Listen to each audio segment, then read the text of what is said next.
While I prepare for class, I thought I would make a brief reading tutorial for Chapter 2 of Narrative Prosthesis by David Mitchell and Sharon Snyder. I'm on page 51 of the, let me change my color here. I'm on page 51 of the reading here, and I have been highlighting because it's a thing that helps me to pay attention as I read.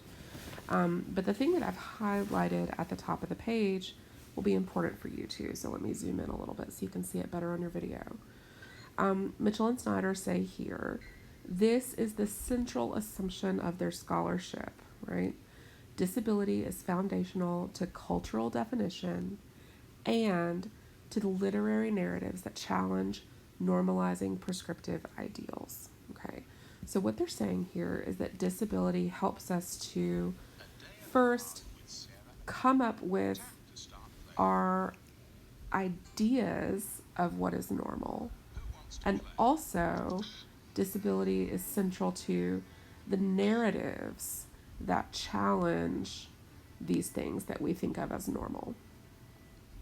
So they've gone down in the next part of the paragraph, and they have said again, our approach into the book, right, is to treat disability as a narrative device, an artistic prosthesis that reveals the pervasive dependency of artistic, cultural, and philosophical discourses upon the powerful alterity or difference assigned to people with disabilities. And so then they sum up. In short, disability characterization can be understood as a prosthetic contrivance upon which so many of our cultural and literary narratives rely. So, in the pages leading up to this, they talked about prosthesis and what it is and what it does. You read about that a little bit in their other reading as well. So what I'm going to do now is just go to this section on the invisibility of prosthesis to show you the importance of why we're reading this particular chapter. They tell a story of going to a conference, the Herman Melville Society conference, and they met a scholar from Japan who wanted to know more about disability in American literature. And then when they asked him about Japanese literature, right, he replied that he had never encountered any disability, right? But upon further reflection, he listed several examples and added that, of course, the Nobel Prize winner wrote almost exclusively about disability. So this is super important, right? And this is why we are reading this chapter and Hans Christian Andersen's The Steadfast Tin Man along with it, because this surprise about the pervasive nature of disabled images in national literatures catches even the most knowledgeable scholars unaware.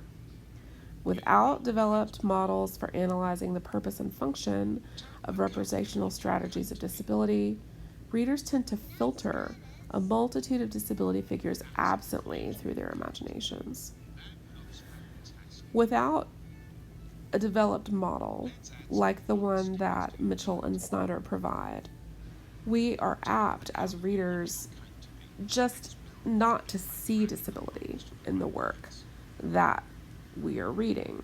This might seem like a good thing sometimes, but Mitchell and Snyder are saying, like we need to see this, right? And I would argue that we need to see difference in everyday life anyway. People often say, like, I don't see your disability, I don't see your race, right?